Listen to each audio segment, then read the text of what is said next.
Assalamu alaikum wa rahmatullahi wa barakatuh, Waislamu na wasiokuwa Waislamu, wa Kristo, amani ya Bwana iwe juu yenu. Leo nataka kuzungumza kuhusu habari ya tarehe 9 maandamano ya Tanzania. Kuna njama ambayo inaendelea inataka kufanywa na Chama cha Mapinduzi.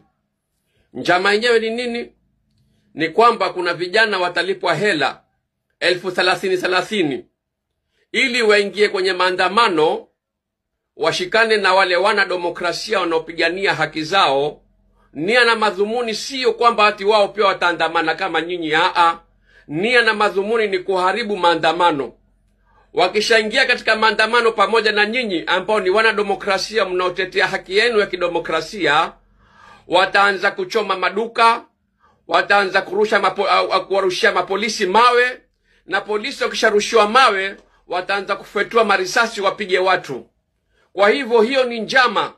Wana demokrasia mnaotaka kufanya maandamano tarehe 9 Disemba, hakikisheni wakora kama hao mumewakamata na mmewachukulia hatua, sababu malengo yao ni kuharibu, kwamba mionekane ulimwenguni kwamba nyinyi ni wakora, nyinyi si wana demokrasia, nyinyi hamutaki demokrasia, mnataka kuharibu nchi.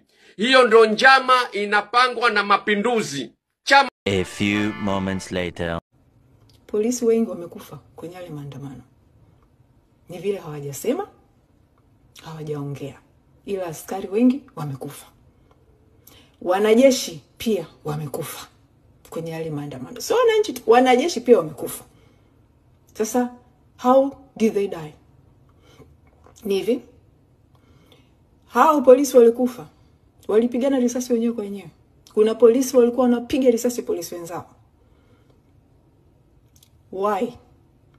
Kuna polisi ambao walikataa zile order za kuua. Kwa hiyo wakashoot wenzao ambao walikuwa wanashoot wananchi.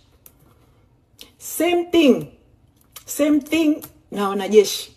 Wanajeshi waliokufa walipigwa risasi na polisi kwa sababu ya kulinda wananchi. Walikuwa wanalinda wananchi sana. Wale polisi ambao walikuwa ni majangili, ambao waliwekwa, wale wa KMKM, sijui wapi, wale waliua wanajeshi. Na pia wanajeshi wengine walipiga risasi askari. Yaani issue ni nzito.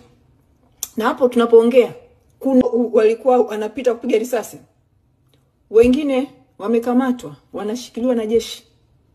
Samia anaforce waachiwe, anataka waachiwe, kwa sababu wengi waliokamatwa na jeshi ni vijana wa yule Mafwele, wako jeshini, wamekamatwa. Samia anataka waachiwe.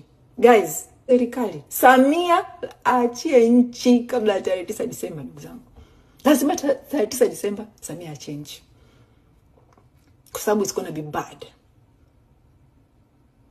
Sasa ulikuwepo?